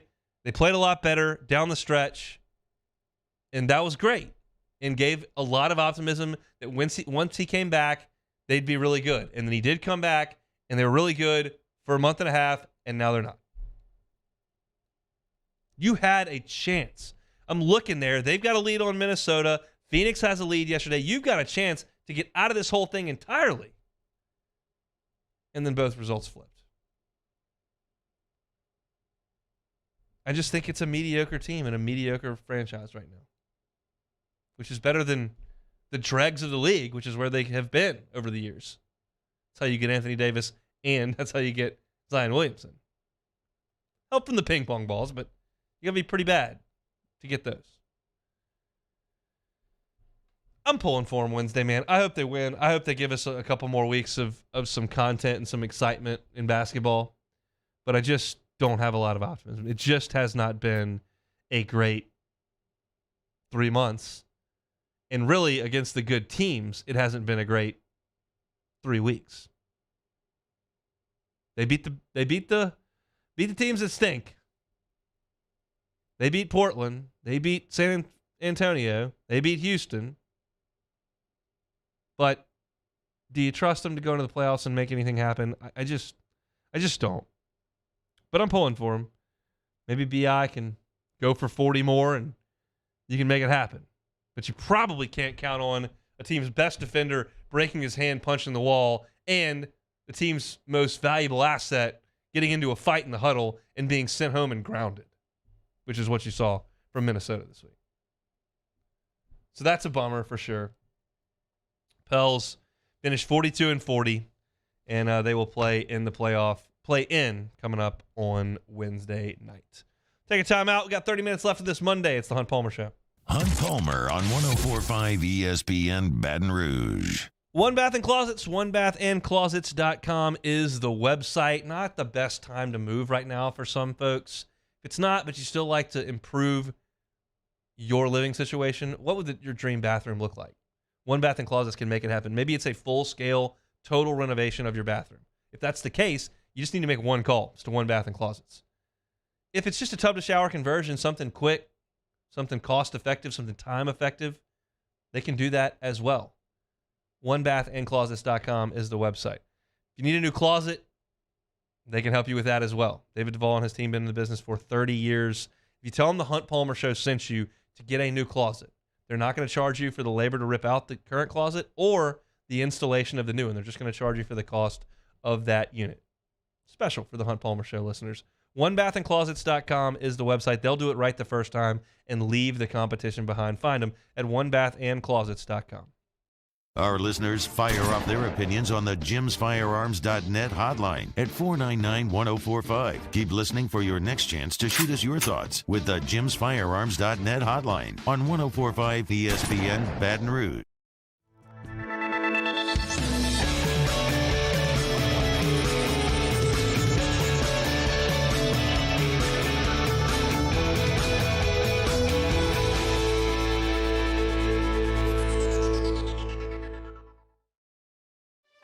For over a century, local broadcasting has evolved with the needs of the community. We move past the stigmas of opinion journalism and bring the most relevant news online, on air, and on the go. You have trusted us with your news, sports, weather, and entertainment. Trust us to keep moving with you. Text TB to 52886 and tell Congress local broadcasting is here to stay.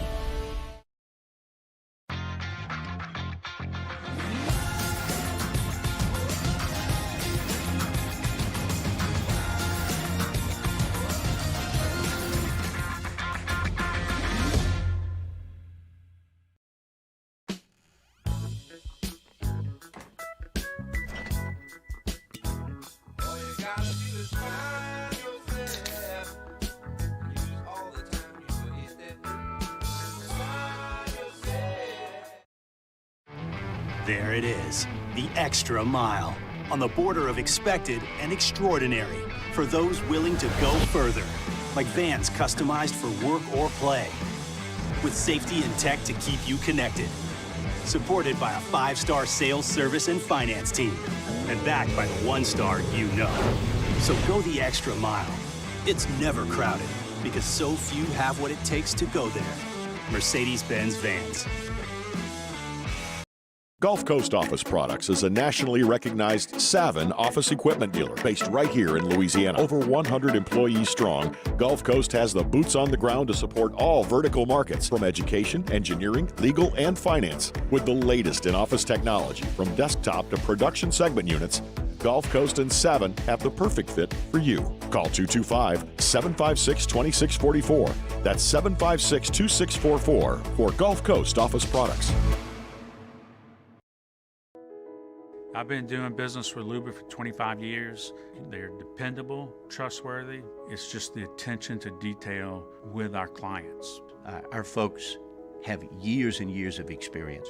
They're highly trained professionals. But many companies have that asset. What I'd like to think makes Luba a bit different is that we use those talents in a way that truly is dedicated to serving the needs of the folks who depend on us. Hi, I'm Brandon Landry, founder and CEO of Walker. Hi, my name is Dr. Craig Green. This is Ryan Terrio with HudcoRoofing.com. Hey, it's Matt Moscona wishing you and yours a very happy Easter weekend. We're taking the weekend off. We'll see you Monday for AFR, presented by Relief Windows, recapping the LSU baseball series at South Carolina, and we'll know the Pels' playoff destination. Join us, 104.5 ESPN Baton Rouge.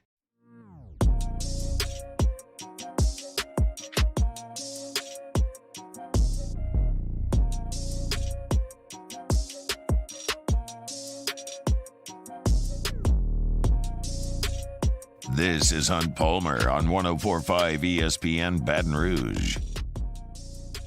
Shout out to my guy Shay Dixon over there at the Bengal Tiger, part of the On3 network. Shay and Billy Embody and Matthew Bruni do such an awesome job over there, and I throw some baseball stuff at them from time to time. Every Monday you can find my Around the Horn column there at the Bengal Tiger. But Shay was throwing some stuff up on the message board earlier today, and it caught my eye because there's one player in this LSU signing class that has not made it to campus that Shay has been very, very high on since LSU got his signature, and it was a late flip from Vanderbilt, which I kind of felt bad about, by the way. Like, Vanderbilt gets a diamond in the rough that LSU's super excited about, and they were at the 11th hour had a chance to keep him, and LSU kind of pulls him away. Not totally fair, but I'm not too mad about it either. Of course, that's Kamorian Pimpton.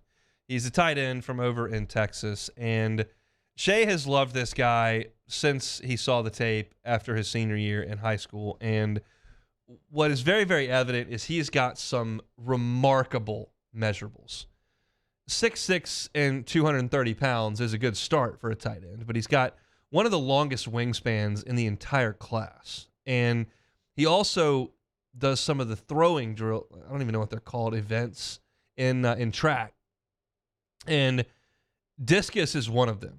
And he beat his previous high on the discus throw by 22 feet over the weekend. Now his discus throw is up to 182 feet, 10 inches.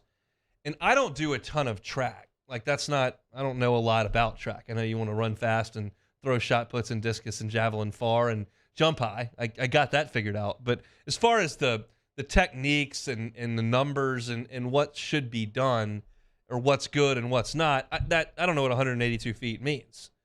But it's apparently very, very good And even more impressive when you consider that Pipkin is long and lean at 6'6", 230. These numbers are generally put up by players, if they're football players, by linemen, by defensive linemen, offensive linemen, who are lower to the ground, a little more powerful, and can explode and throw those balls. I don't even know what the shot put. But Pimpton's essentially, for someone this long and lean, to have this sort of strength and explosion and ability is really impressive. And if you look at Pimpton's film and you just look at pictures of him, he's checking all the boxes here. And so when Brian Kelly was brought here to Baton Rouge, I'll be honest, I don't know what kind of system or what I should expect from a Matt McMahon coached basketball team. I know he had John Morant, and that was great. And I know he won 33 games with 3 of the guys that came over here, and that was a great season for them at Murray. And we'll see what happens.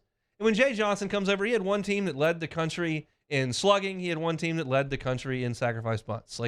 What's it going to look like when he gets here? I'm not really sure. When Brian Kelly got the job, you knew some things were coming with him. One, he was going to evaluate and recruit offensive line like crazy, and he's done that. 2, they were going to use the tight end. And Mason Taylor was not even really a guy that we talked about in last year's signing class. Just kind of one of the guys. And he had a monster freshman season. And Brian Kelly told us it was going to happen. Before the season even started, he was like, this Taylor, we've hit a home run on this kid. And part of that's because he's a really good player. And I think part of it is because Brian Kelly and Mike Denbrock and that staff know how to use the tight end. So you bring Mason Taylor back, and you know he's going to be a really key piece.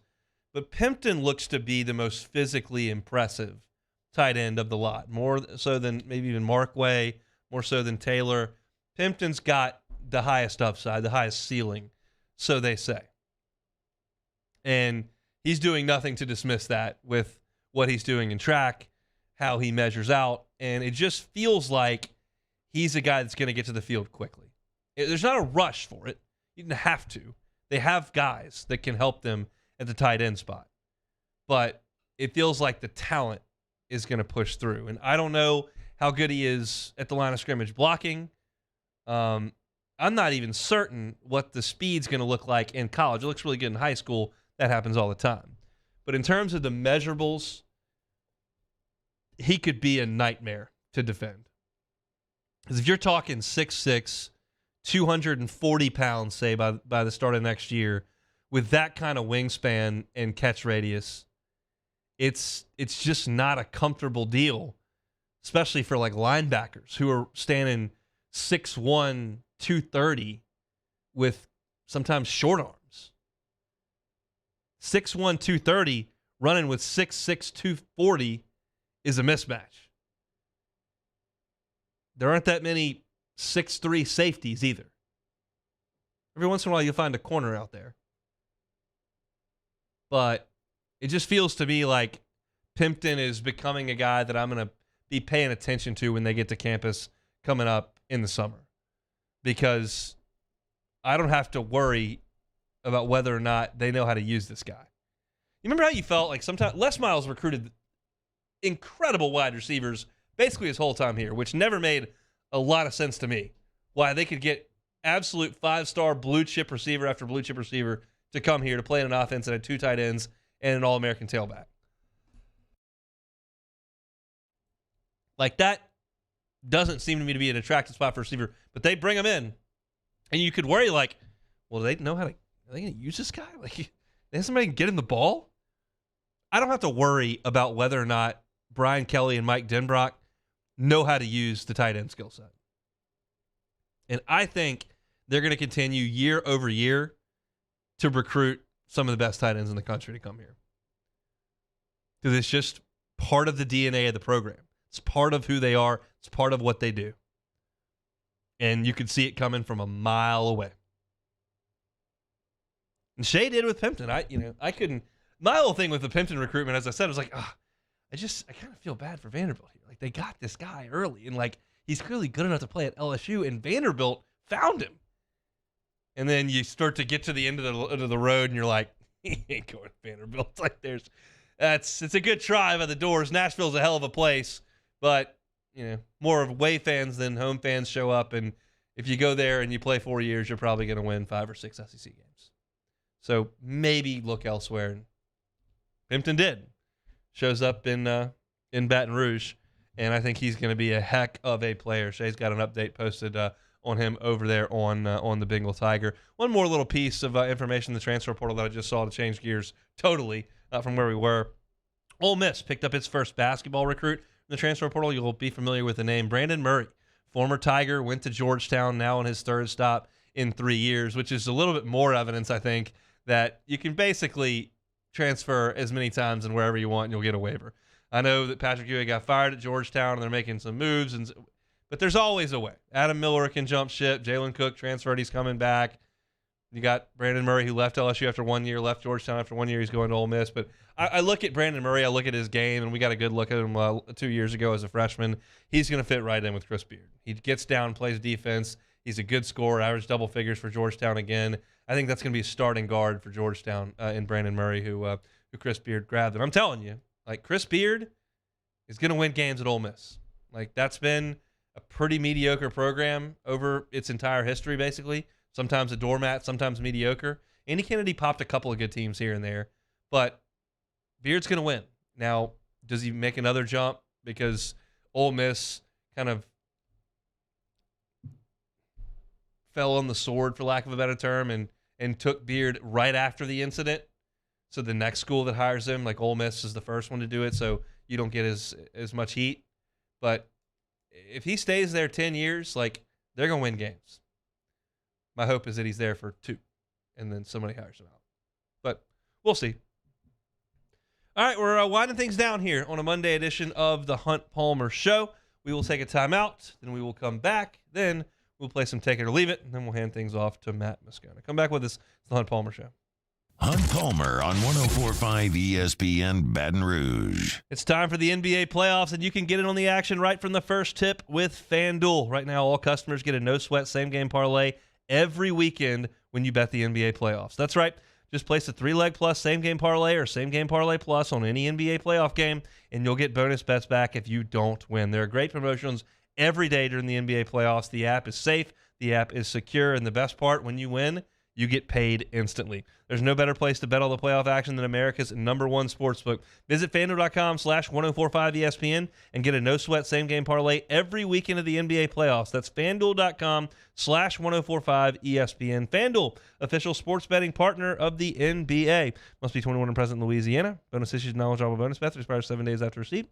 Restrictions apply. See full terms at FanDuel.com/sportsbook. If you or someone who has a gambling problem wants help, call 1-877-770-STOP. In times of need, get a full list of phone numbers, websites, and other important emergency information on the Demco Stormwatch page at 1045ESPN.com. Follow us on Twitter at 1045ESPN to cast your vote in the Citizens Bank and Trust poll of the day. Vote daily inside Off the Bench, anytime. Hunt Palmer. And after further review, Citizens Bank and Trust brings you the poll of the day via Twitter at 1045ESPN. There it is, the extra mile.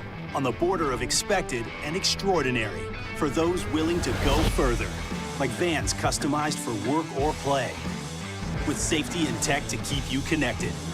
Supported by a 5-star sales, service, and finance team, and backed by the 1-star you know. So go the extra mile. It's never crowded because so few have what it takes to go there. Mercedes-Benz Vans. For over a century, local broadcasting has evolved with the needs of the community. We move past the stigmas of opinion journalism and bring the most relevant news online, on air, and on the go. You have trusted us with your news, sports, weather, and entertainment. Trust us to keep moving with you. Text TV to 52886 and tell Congress local broadcasting is here to stay.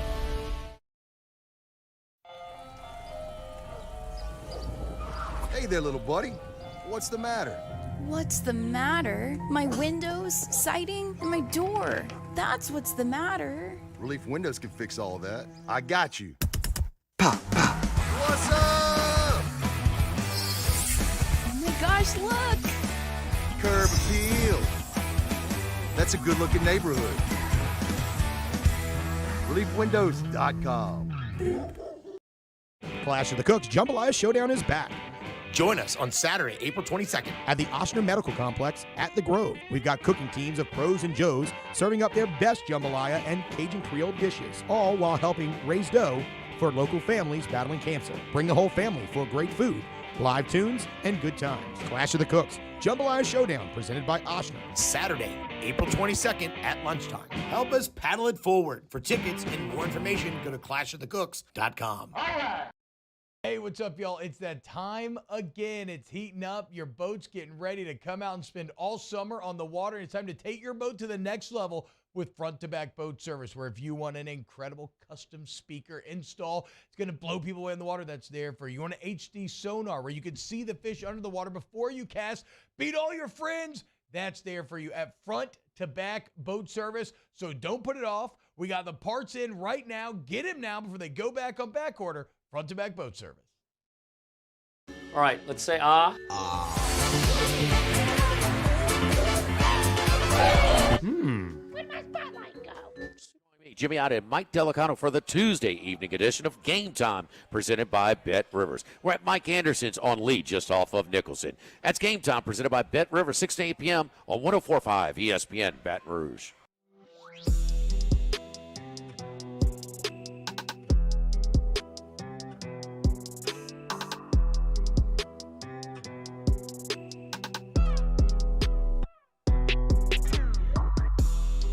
You're listening to Hunt Palmer on 104.5 ESPN Baton Rouge. LSU is headed to New Orleans to play Tulane tomorrow. Not a very good Tulane team at this point. And so we'll talk LSU with Glenn West on tomorrow's show. He, of course, of Go247 and Sharif Ishak will join us from New Orleans. We'll talk LSU and Tulane, and certainly talk about the Pels as they venture toward the play-in game tomorrow on Wednesday. So good show coming up for you tomorrow. Very much looking forward to that. Taylor Sharp, let's play some Take It or Leave It. Yeah, let's knock it out. So Odell Beckham Jr. has signed a one-year deal with the Baltimore Ravens. OBJ will have a big year in 2023. Take it or leave it. I'll leave it. There's a lot up in the air right now with the Ravens. They got quarterback situation issues, and it's an interesting landing spot for him. I had not heard a lot about Baltimore when going through it. I trust the Ravens front office maybe more than any other in the entire sport. They are that good in their evaluation of draft picks and free agents. They just consistently churn out a really good product as they've transitioned from the Flacco years into the Lamar years. But I just think there's a lot of upheaval over there right now, and if they can get Lamar back and happy, then maybe so. But I just think there's a lot of moving pieces, so I'll leave that on Odell. Minnesota Timberwolves big man Rudy Gobert, Mr. COVID himself, took a swing at teammate Kyle Anderson during a timeout and is now suspended for their play-in game against the Lakers, fighting a teammate. Take it or leave it. Man, I'm going to leave this. And I cannot imagine that situation. Like, y'all know me at this point. Like, I'm so non-confrontational, very passive. I'm just an agreeable kind of people pleaser guy who's even keeled. So under no circumstance am I going to come to the point where I need to throw a punch at anybody ever. But your teammate in the huddle of the last game, like, can you just not do that? How does that happen? What could possibly be said in the course of a timeout in the last game of the season that would cause you to throw a punch that you know is going to create massive problems when you do it? He's issued an apology today. I don't need an apology. Just don't do that. It's so dumb. At 42 years old, Udonis Haslem played his final regular season game of his 20-year career with the Miami Heat. He scored 24 points in just 25 minutes. Swan songs, take it or leave it. Not for everybody, but I'll take it in this instance. I'll take it. You play 20 years with an organization, you win championships. Yeah, he deserves that. If you're, a swing man who gives me a little 3-year contract, I think we can move on. But you give me 2 decades and some hardware, some jewelry. Udonis Haslem has been synonymous with that organization for years. And I'm all for it. I don't know if the folks of Miami were locked into that, as there's a lot going on down in South Beach that would preclude you from heading over to American Airlines to watch a lot of basketball or certainly get there on time. But, yeah, I'm all for him getting recognized for an unbelievable career. Georgia defensive lineman Jalen Carter has decided that he will not meet with any of the teams that hold a draft pick outside of the top 10 in this year's NFL draft. Carter needs better advice. Take it or leave it. He needs a time machine is what he needs. It's just been, it's going to be very interesting. That's going to be, the draft is always interesting. It's going to be very interesting this year. Who's going to reach on these quarterbacks? What's going to happen with Jalen Carter? Because the talent says top 3. This disaster of a 2 months for him says not. So I don't know why he's not meeting with teams outside the top 10. I don't know if that's to send a message or he thinks more meetings is a bad thing. I don't know why the advice is what it is and who's telling him not to do it. I don't think he's going to get to 10. I just can't imagine that a talent at that position to pass rush from the interior of the defensive line, that to me feels like somebody's just going to go get him. But it's been a bad go, and I'm curious to see what the result is. All right, last one, little LSU flair here. Alexis Morris will hear her name in the first round of tonight's WNBA draft. Take it or leave it. I'll take it. What a cool run for Alexis. It's no one's dream or preferred path to play at 4 different colleges and have it go the way that it did for her, where you're left off a team late in the season, you're bouncing all over the country trying to find a place that'll take you, and nobody kind of thinks about leaving a coach and then coming back to that coach. But the ending to this thing is storybook. It's the performance of her life in the biggest game of her life, where she dropped the hammer on Iowa and made every shot she took in the fourth quarter to put the championship on ice. And so then she's, gets the parade and she gets to throw out the first pitch at the box, and now the whirlwind continues, and a week later she's going up to the draft. And I don't know a ton about the WNBA. That's probably pretty obvious. But I know what I watched her do in that game. And I know that guard play with a clutch component to your game and the ability to score when it's needed and necessary is going to be relevant in high school men's basketball or in the WNBA or in college basketball or in the NBA or the CBA or FIBA. Like, if you can get a guard that can take the basketball, get her own shot, and get a bucket, that's going to be valuable. So I'm pulling for Alexis. A cool story that I did not know about Jay Johnson meeting her in an interesting situation where she had run out of gas, and Jay helped her and went and got gas in a canister at Walmart or whatever and drove it back. And so she's been his favorite player ever since. And I didn't know any of that stuff, but obviously that was a connection that got her to throw out the first pitch at the box last week. And so I'll be pulling for Alexis. That team, when you win a championship, you're synonymous with that university forever. You've got a place etched in stone at that university forever. So that's the case with this team for the first time in the history of LSU in basketball of any kind. So for her to have that, that's really cool. So hopefully tonight somebody calls her name in the first round of that draft. So we'll see. We'll be pulling for Alexis. We'll update you on that on tomorrow's show. That'll do it here for us on this Monday. Hope your work week is off to an awesome start. Walk you through our show today. If any of it sounds great to you, you can always get it on demand. I opened with LSU baseball. Talked about the weekend that was in South Carolina and kind of what that was on the field, and then took a step back at 1:15 and looked at the entirety of this pitching staff. Do they have enough with these injuries piling up to get where we all want them to go? And I went through it man by man at 1:15. So if you want to go catch that on demand, you can certainly do that. Went through all the scores from SEC baseball over the weekend. No sweeps over the weekend. All 2 out of 3 in the Southeastern Conference. A little scoreboard and schedule update there at 1:30 with some of my thoughts. Jalen Cook is headed to Baton Rouge again. Of course, started his career at LSU, went to Tulane for a couple of years, now is coming back. And Adam Miller has entered the transfer portal. I kind of talk about what LSU's guard situation looks like right now and should look like at the end of hour number 1. I gave my thoughts on the Masters at the top of hour number 2.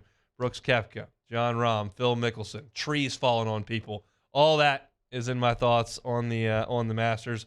touched on the Pels at 2:15 and how they ended their season up in Minnesota in really disappointing fashion against a team that was just all out of sorts yesterday, punching walls, punching teammates, a lot of punches being thrown, but the final knockout blow was to the Pelicans and their plans on missing the play-in. So I talked about that at 2:15, and then at 2:30, Kamorian Pimpton, LSU tight end prospect, kind of what we've learned from him and kind of some of the things I've gleaned from over at the Bengal Tiger, the On3 site from Shea Dixon, Matthew Bruni, and Billy Embody, our guys over there. And then always we finish things up with Take It or Leave It. You want to catch any of that? On demand. 1045ESPN.com's On Demand tab. All our shows are listed there on the On Demand tab. And if you just go look, all our audio is archived there each and every day. Of course, we're on Spotify. Of course, we're on Google. Of course, we're on Apple Podcasts. Search The Hunt Palmer Show. Like, subscribe, rate, review. We always appreciate all of that. YouTube as well. Those of you in the Bayou Ford chat right now, throw us a like on your way out. We certainly do appreciate it. Jimmy Ott's Game Time tonight, 6 to 8. Matt Moscona is about to drive you home on After Further Review. Have a wonderful Monday evening. You know where to find us. Same time, same place, every weekday. It is 1 to 3 right here on 104.5 ESPN Baton Rouge.